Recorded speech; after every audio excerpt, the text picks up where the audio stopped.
بسم اللہ الرحمن الرحیم۔ اللہ کے نام سے شروع جو نہایت مہربان رحم والا۔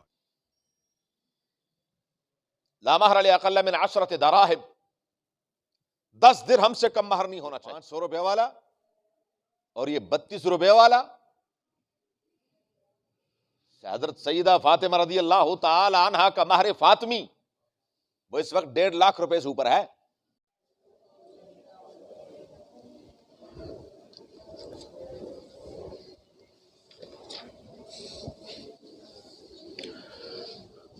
اعوذ باللہ من الشیطان الرجیم، بسم اللہ الرحمن الرحیم۔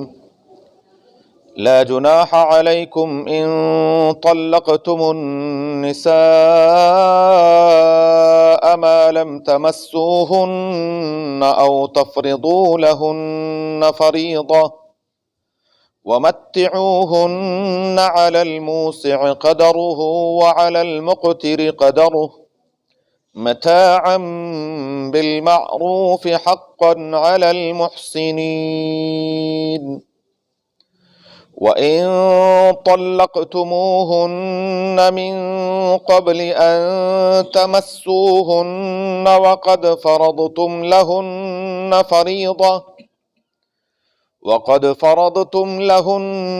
فَرِيضَةً فَنِصْفُ مَا فَرَضْتُمْ إِلَّا أَن يَعْفُونَ أَوْ يعفو الذي بيده عقدة النكاح وأن تعفوا أقرب للتقوى ولا تنسوا الفضل بينكم إن الله بما تعملون بصير۔ لا جناح علیکم، تم پر کوئی گناہ نہیں ہے۔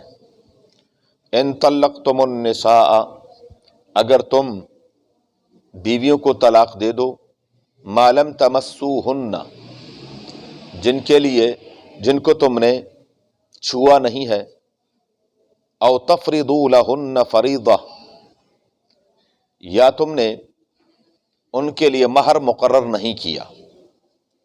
وَمَتِّعُوهُنَّ عَلَى الْمُوسِعِ قَدَرُهُ وَعَلَى الْمُقْتِرِ قَدَرُهُ، اور ان کو فائدہ پہنچاؤ۔ عَلَى الْمُوسِعِ قَدَرُهُ، صاحب مال قدرت اس پر اس کی حیثیت کے مطابق ہے۔ وَعَلَى الْمُقْتِرِ قَدَرُهُ، اور جو نادار ہے اس کے لیے اس کی وسعت کے مطابق ہے۔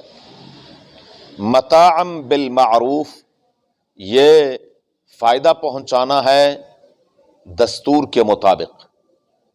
حقا علی المحسنین، یہ نیکی کرنے والوں پر ثابت شدہ حق ہے۔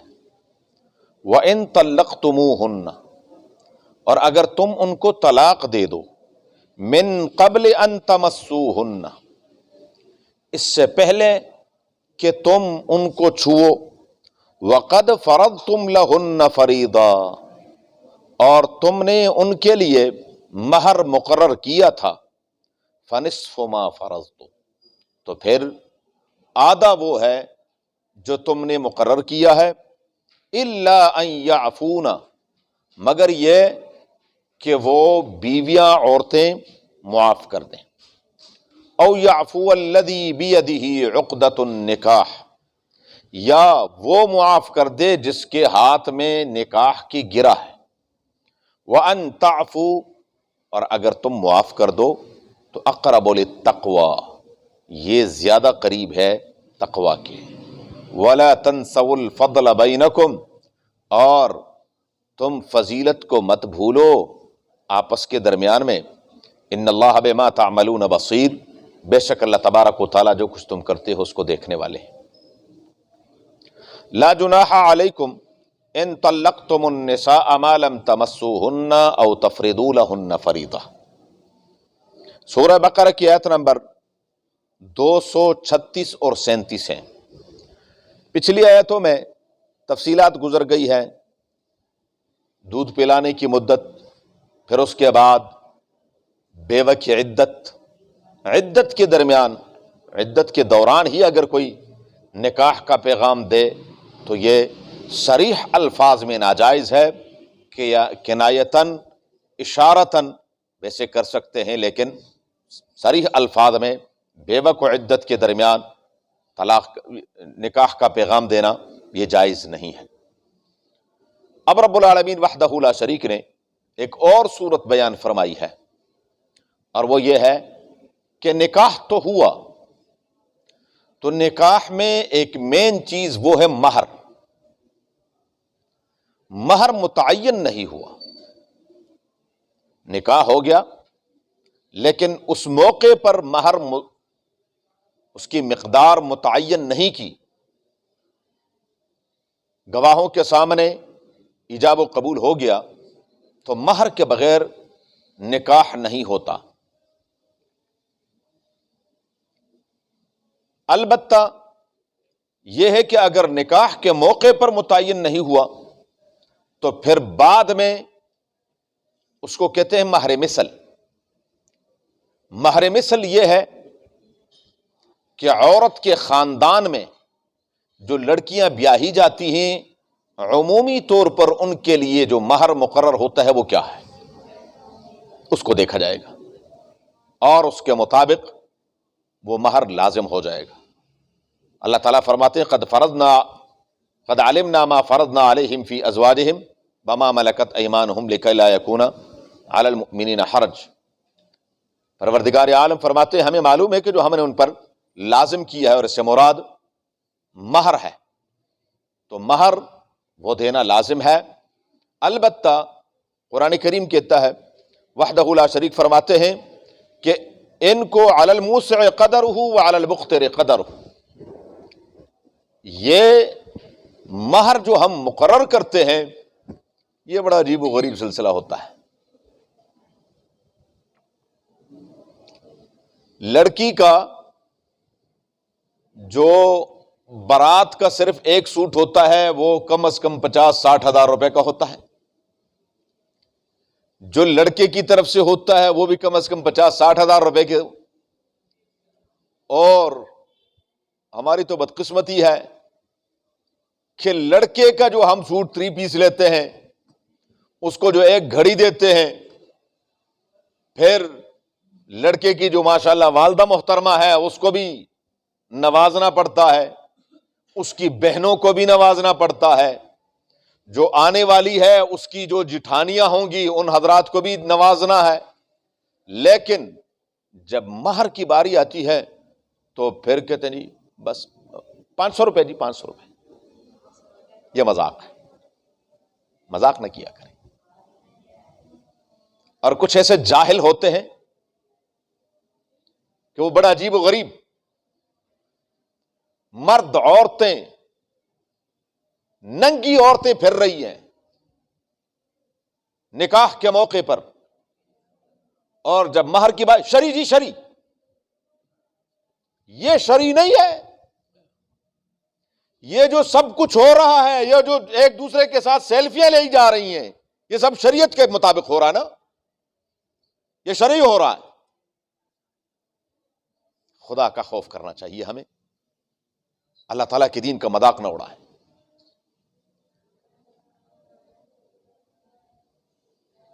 اور اگر ایک لفظ وہاں پر کہیں کہ بھائی جان، حاجی صاحب، اور مول صاحب ٹائم تھوڑا جی، آپ تقریر نہ کریں، یہ باتیں ان کو ایسے چبھ رہی ہوتی وہاں پر جیسے کہ ان کو کوئی گولی مار رہا ہو۔ کیوں؟ شریعت سے ان کا کوئی تعلق نہیں ہوتا، دین سے ان کا کوئی تعلق نہیں ہوتا۔ 2 گھنٹے باہر ناچتے رہے، وہاں اس حاجی صاحب کے پیٹ میں مروڑ نہیں اٹھتا، گھڑی نظر نہیں آتی کہ جی میں نے حال کا ٹائم بک کروایا ہے اور اس کے بعد مسئلہ بھی ہو سکتا ہے۔ لیکن اگر یہاں موقع پر بات کریں کہ وہ بدبختہ شرع کیا ہے، تو خدا کی قسم کھا کر کہتا ہوں جس کو کچھ نہیں پتا وہ بھی کہتا او سانو سارا پتا جی، سانو سارا پتا. ابھی کیا پتا آپ کو؟ مہر کی کم از کم مقدار ہے، کم سے کم، زیادہ سے زیادہ کی کوئی مقدار نہیں. شرط یہ ہے کہ لڑکا دینے والا ہو، صرف لکھانا نہیں ہے کہ لکھ دیا بس. لڑکے کی حیثیت ہے، مربوں کا مالک ہے وہ. اس کو جو سسرال سے ایک گھڑی ملی ہے وہ 2 لاکھ روپے کی ہے. اس نے جو ایک بوٹ پہنے ہیں صرف یہاں وہ 15-20 ہزار روپے کے ہیں. لیکن حق مہر کیا ہے جی؟ 500 روپے جی، 500. ہو جی حسین ہم نے کچھ نہیں کرنا جی، 500 روپے بس ٹھیک ہے جی، 500 روپے.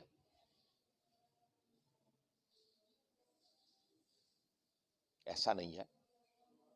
علی الموسع قدر وعلی المقتر قدر. قرآن کہتا ہے اس کی حیثیت دیکھو. لڑکے کی حیثیت ہے تو کہو 2 لاکھ. ہاں لڑکے کی حیثیت نہیں ہے، اس بیچارے کی کل کمائی 25-30 ہزار روپے، ہاں ٹھیک ہے پھر 5,000 روپے بہت. تو یہ 500 روپے والا اور یہ 32 روپے والا. حضرت سیدہ فاطمہ رضی اللہ تعالی عنہا کا مہر فاطمی وہ اس وقت 1.5 لاکھ روپے سے اوپر ہے جی. ہمارے ایک دوست کو شوق چڑھا، میں نے کہا بھائی ذرا حساب کر لینا، اور بے فکر ہے جی. اب جب میں نے حساب کیا، ہاں اتنا مہر ہے، میں نے کہا نہیں اتنا ہی ہے، یہ آپ کو دینا پڑے گا. مہر فاطمی ٹھیک ہے، مہر فاطمی دے دے. تو یہ اس دور کا ہے. اس کو آج کے حساب سے چاندی کو لے آئے لگ پتہ جاتا ہے کہ کتنے بنتے. تو باہر کے فرض یہ کر رہا ہوں کہ قرآن کہتا ہے کہ علی الموسع قدرہ وعلی المقتر. یہ لفظ غلط ہے. خدا را جب آپ بیٹھے کہیں ایسے موقع پر ان کو سمجھائیں کہ بھئی شرعی کوئی لفظ نہیں ہوتا، متعین کریں، کم سے کم کی حد ہے. امام ابو حنیفہ رحمۃ اللہ علیہ فرماتے ہیں لا مہر لاقل من 10 دراہم. 10 درہم سے کم مہر نہیں ہونا چاہیے. بعض دیگر ائمہ کرام کم سے کم کے قول بھی کرتے ہیں، لیکن امام صاحب رحمۃ اللہ علیہ فرماتے ہیں کہ 10 درہم سے کم نہیں. اور اس کا بھی حساب لگائیں تو کم از کم اس دور میں کم از کم 5,000 روپے کیا ہے، کیا حیثیت رہ گئی ہے؟ 5,000 کی کوئی حیثیت ہے؟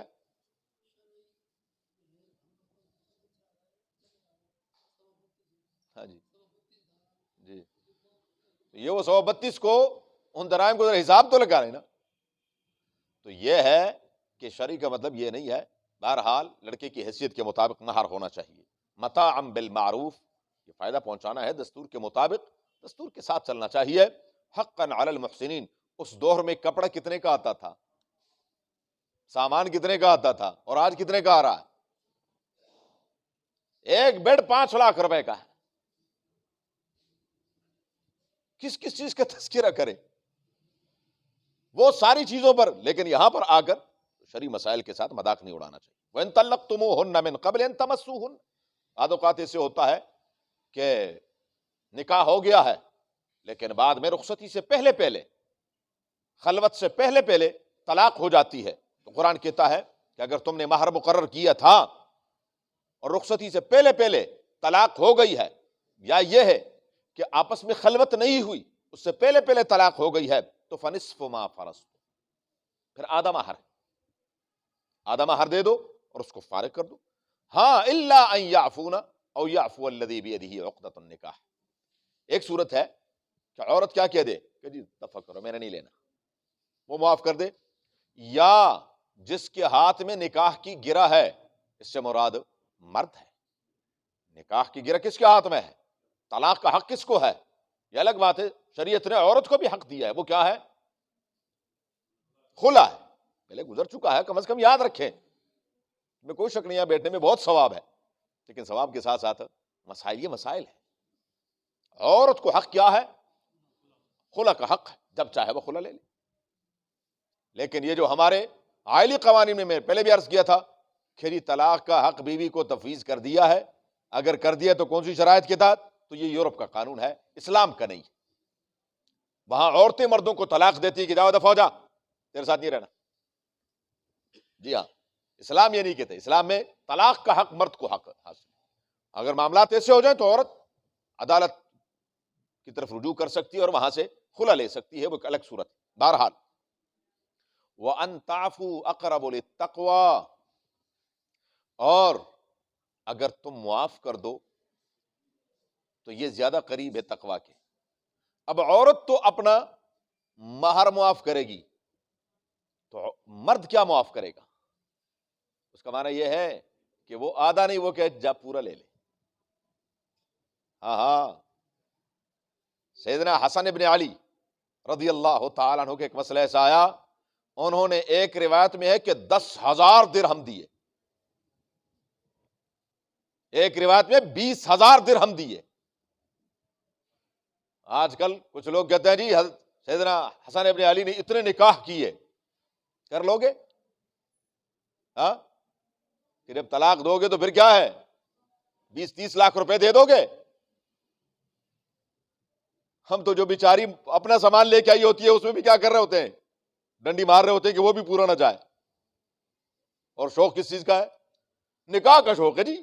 کہ حسن ابن علی نے رضی اللہ تعالیٰ عنہ شہزادے نے نکاح کیے تھے تو ہم نے بھی نکاح کرنے ہیں. انہوں نے نکاح کیے تھے، جب طلاق دے دے تو پھر کیا کرتے تھے؟ عورت کو اتنا کچھ دے دیتے تھے کہ 10 اور بندے کھڑے ہوتے تھے کہ جی میں نے آپ سے نکاح کرنا، کیونکہ وہ 20 لاکھ روپے کی مالک ہے. جی ہاں، اس کے پاس اتنا کچھ ہوتا تھا کہ 10 اور رشتے وہاں کھڑے ہوتے تھے. بہرحال یہ ہے کہ مرد کے لیے یہ ہے. اور پھر میں وہی بات عرض کروں گا، شریعت کیا کہتی ہے؟ وَلَا تَنْسَوُا الْفَضْلَ بَيْنَكُمْ. کچھ غیرت پیدا کرے اپنے اندر. قرآن کہتا ہے، شریعت ہمیں غیرت کی تعلیم دیتی ہے. اور آج کل کیا کہتے ہیں جی؟ غیرت کے نام پر، استغفر اللہ، غیرت کے نام پر. حضور فرماتے ہیں انا اغیر ولد آدم واللہ اغیر منی، میں سیدنا آدم العالمین علیہ الصلوۃ والسلام کی اولاد میں سب سے بڑا غیرت مند ہوں، میرا رب مجھ سے بھی بڑا غیرت مند. بے غیرتی کیا ہے؟ غیرت پیدا کریں کہ نہیں، مجھے کسی سے کچھ نہیں چاہیے، میں اپنا سارا بوجھ خود اٹھاؤں گا. آمین کہیں. اللہ تعالیٰ ہمیں توفیق عطا فرمائے، اللہ ہمارے بچوں کو بھی توفیق عطا فرمائے. ہاں، نیت آپ کریں، دیکھیں اس رب کی طرف سے کیا ہوتا ہے. وہ رب العالمین انسان کی نیتوں پر فیصلے فرماتے ہیں. آپ کہہ دیں مجھے کسی بچی کی طرف سے کچھ نہیں چاہیے، ہم کیا کہتے ہیں؟ ہاں جی ہمارا تو ویسے، اگر آپ نے اپنی بچی کو کچھ دینا ہے تو آپ دے دیں. آپ نے جو کچھ اپنی بچی کو دینا ہے نا جی. اور پھر کیا ہے، ایک ایک چیز دیکھی جاتی ہے کہ جی یہ کپڑا کیسا ہے.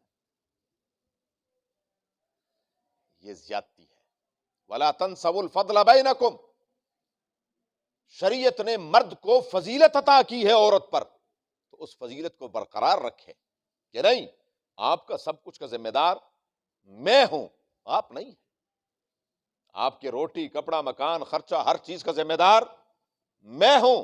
جب تک میں اپنے گھر کا سامان نہیں خرید سکتا تو شادی کس نے کرنی ہے؟ پھر ان کو لسٹیں دے رہے ہیں جی ایسا ہونا چاہیے، یہ ایسا ہونا چاہیے. بلکہ اب تو کیا ہے، کہتے ہیں بھائی آئے کمرہ دیکھیں ذرا، اس کمرے کو سجانا بھی ہے. لکھ لعنت، تو کمرہ نہیں سجا سکتا تو تو نے پھر اپنی. اللہ ہمارے حال پر رحم فرمائے. یہ ہمارے معاشرے کا ایک ناسور ہے. دعا کریں کہ اللہ تعالیٰ اس کو ختم کر دے. خدا کی قسم اس کی وجہ سے بچیاں گھروں میں بوڑھی ہو گئی. ہاں، کہاں سے لے کر آئیں؟ ساس کو سیٹ پہنانا ہے، کہاں سے لے کر آئے؟ وہ نندوں کو سیٹ دینے کہاں سے لے کر آئے؟ نندوں کو اگر کپڑا معمولی سے کمزور ہو، جی ہماری بچی کا خیال ہی نہیں رکھا.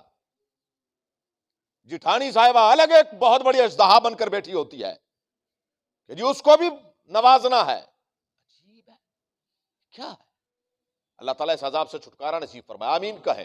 یہ عذاب ہے، یہ عذاب ہے جس کی وجہ سے نکاح کیا ہو گئے؟ مشکل ہو گئے. زنا جتنا مرضی کر لیں، جب چاہو کر لو، کوئی روک ٹوک نہیں ہے. لیکن نکاح جب ماں باپ لفظ سنتے ہیں خدا کی قسم تھر تھر کانپتے ہیں کہ ہائے ہمارے بچوں کا کیا بنے گا. یہ ان چیزوں نے جو ہمارے اوپر لازم نہیں تھی اور ہم نے کیا کی ہے اپنے اوپر لازم کی. اچھے بھلے اپنے آپ کو جو دیندار کہتے ہیں بلکہ دین کا ٹھیکیدار کہتے ہیں وہ بھی ان چیزوں کی کوئی پرواہ نہیں کرتے. کہتے ہیں ہاں جی لے آؤ ماشاءاللہ جی لے آؤ. اور ہم نے جی کوئی مطالبہ نہیں کیا.